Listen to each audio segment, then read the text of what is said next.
Did you know that today's Tunisia gave birth to the most feared empire of the ancient world? Under the symbols of the palm tree and the horse, they dominated the seas and rewrote the global economy. And from its depths emerged Rome's ultimate nightmare, Hannibal Barca. Discover the secret of this power. Following the First Punic War, General Hamilcar Barca led his armies into Hispania, conquering new lands and securing vast silver mines to restore Carthage's fallen glory. After his death, his son-in-law, Hasdrubal the Fair, took command. Through masterful diplomacy and strategic alliances, Hasdrubal founded the city of Carthago Nova and negotiated the famous Ebro Treaty with Rome, successfully building immense wealth. The masterpiece of Carthaginian engineering was its legendary circular military harbor. In intense council meetings, chief engineers and naval architects debated complex blueprints to design a revolutionary naval base. They utilized advanced mechanics, underwater concrete formulas, and flotation systems to construct massive ship sheds around a central island. This brilliant circular layout allowed maximum visibility, rapid deployment of warships, and total concealment of their elite fleet from outside eyes. Construction began with immense energy as thousands of skilled laborers and craftsmen gathered at the docks.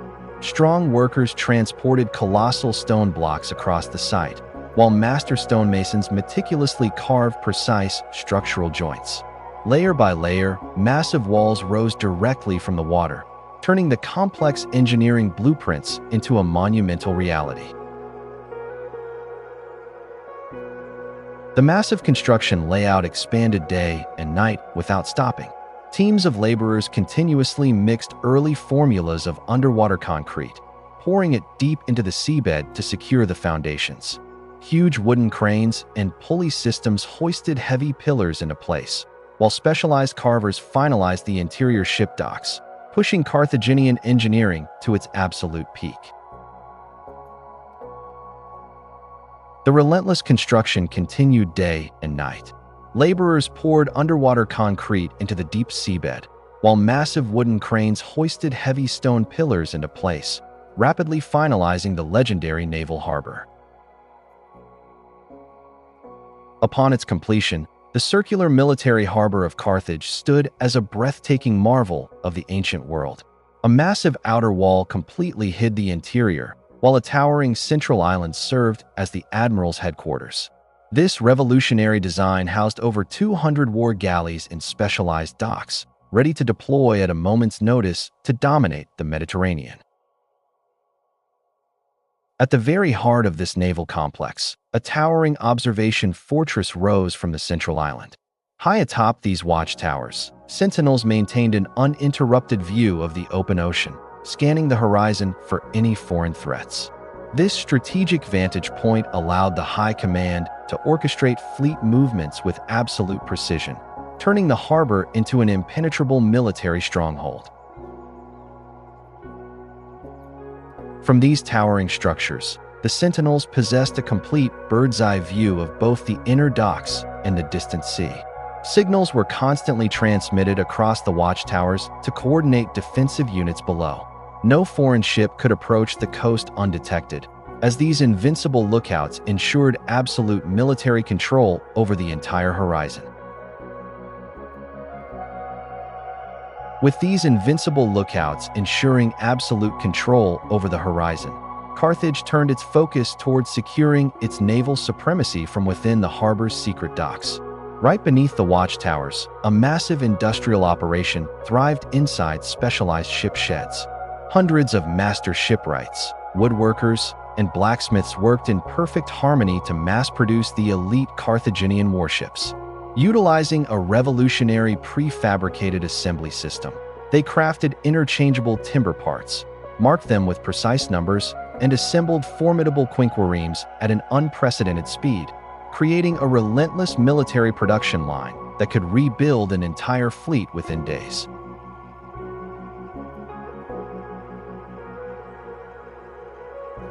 Beneath the watchful eyes of the towers, a massive industrial operation thrived inside the specialized docks.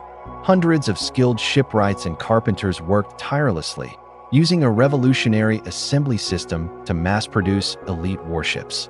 By crafting numbered, interchangeable wooden parts, they could assemble powerful quinqueremes at an unprecedented speed, establishing the fastest military production line of the ancient world.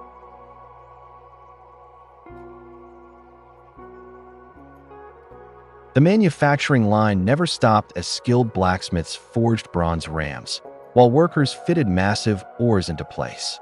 Every ship shed operated like a modern factory, turning raw timber into ready-to-fight warships.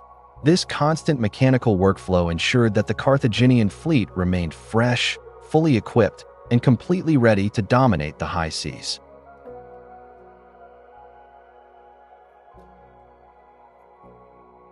Day and night, the heavy hammers echoed as blacksmiths fortified the ship hulls with protective bronze plating. Carpenters meticulously sealed every wooden joint with hot pitch to guarantee perfect water resistance. This relentless devotion to naval craftsmanship transformed raw materials into deadly naval weapons, continuously fueling the empire's unmatched maritime power.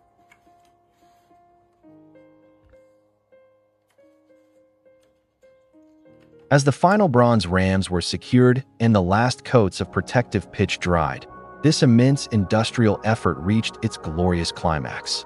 The specialized docks successfully transformed raw timber, bronze, and relentless human sweat into the most sophisticated fleet of the ancient world. With hundreds of newly crafted quinqueremes aligned perfectly in their berths, the production line came to a brief pause, giving way to an overwhelming silence before the grand deployment. These legendary vessels stood fully equipped and fiercely prepared, marking the ultimate triumph of Carthaginian engineering and signaling a new era of absolute maritime supremacy that would strike fear into the hearts of all rival empires.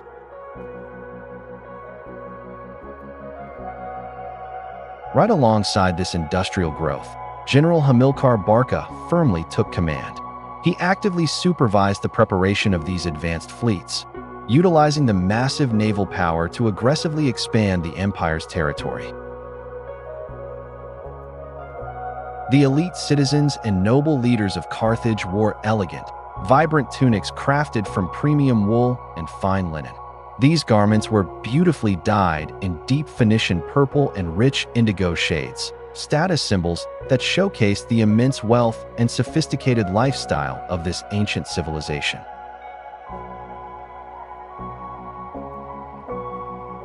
Carthage was governed by a highly sophisticated aristocratic republic, praised by ancient philosophers like Aristotle. At the apex of this political structure stood the Sophites, two annually elected chief magistrates who exercised executive power. They worked alongside the powerful Council of Elders, a senate composed of influential nobles who meticulously shaped foreign policy, managed state finances, and declared war, ensuring a perfect balance of wealth, law, and stability. Behind closed doors, the powerful senators gathered in intense council meetings to debate the empire's future. Every strategic decision, from vital trade treaties to declarations of war, was carefully decided within these walls. The atmosphere was always charged with gravity, as the aristocratic leaders voted on laws that shaped the destiny of the entire Mediterranean. Inside the majestic halls, intense consultations and diplomatic meetings took place around the clock. The city's top leaders and expert advisors engaged in deep strategic discussions to resolve critical state matters. Every policy was carefully reviewed, and every strategic alliance was thoroughly analyzed, ensuring the government always acted with unity and immense political strength.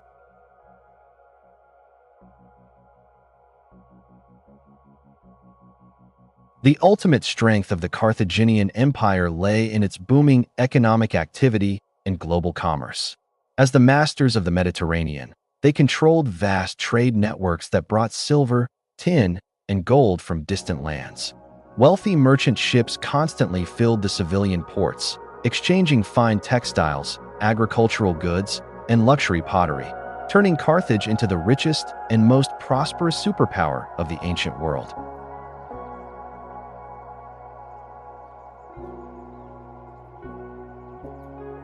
Carthaginian markets and commercial districts were constantly buzzing with high economic energy. Merchants from all corners of the world gathered to trade exotic spices, valuable metals, and exquisite handmade crafts. This massive circulation of wealth, combined with the city's strategic trading posts, made Carthage an absolute economic giant, capable of financing massive fleets and maintaining unstoppable global power.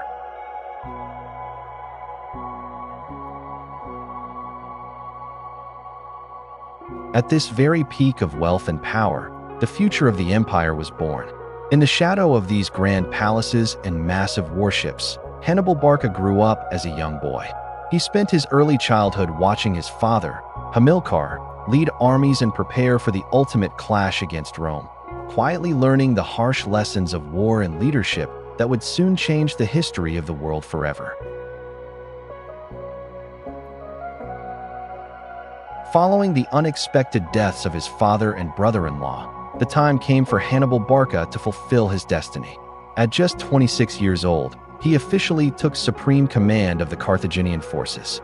The young general stepped into power with total authority, instantly winning the absolute loyalty of his battle-hardened soldiers and firmly steering the empire toward an inevitable, epic confrontation with Rome. Clad in majestic Carthaginian armor, Hannibal Barca stood as the ultimate symbol of military brilliance. He wore a finely crafted bronze cuirass and a flowing red cloak, with a magnificent crested helmet that marked his supreme command. This striking military uniform commanded total respect, perfectly reflecting his strategic mind and the absolute fear he instilled in his enemies. During Hannibal Barca's youth, Carthaginian education demanded a perfect balance of intellectual mastery and physical endurance. Young students studied Greek and Phoenician literature, political science, and philosophy to prepare for noble governance. However, this rigorous academic learning soon shifted directly into elite military training. Students were immediately introduced to brutal physical conditioning, mastering the use of the sword, spear, and shield under extreme conditions, turning scholars into highly disciplined tactical killers.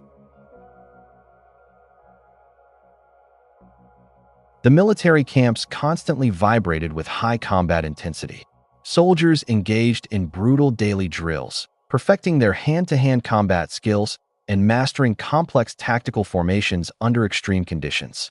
Elite units practiced rapid maneuvers, shield wall synchronization, and heavy cavalry charges, building a fiercely disciplined and unstoppable army ready to conquer any battlefield.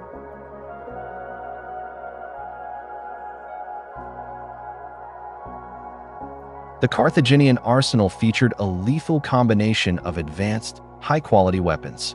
Elite infantry carrying heavy Iberian swords, long iron spears, and solid bronze shields designed for ultimate defense. Behind them, specialized forces wielded deadly iron-tipped javelins, sharp daggers, and precision balearic slings capable of piercing heavy armor, ensuring Hannibal's army possessed unmatched versatility and destructive power on the battlefield.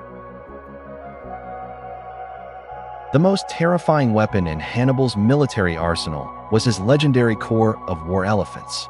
These massive, towering beasts were heavily armored and trained specifically to crush enemy ranks, smash defensive lines, and spread absolute terror through opposing armies. Operating like unstoppable ancient tanks, these colossal creatures shattered Roman phalanxes and provided Hannibal with a devastating psychological advantage on the battlefield. Led by these terrifying war elephants, Hannibal's army also possessed a legendary force of elite cavalry. While the massive beast shattered enemy ranks, the unstoppable Numidian and Iberian horsemen moved with lightning speed, outflanking enemy divisions and launching devastating surprise attacks.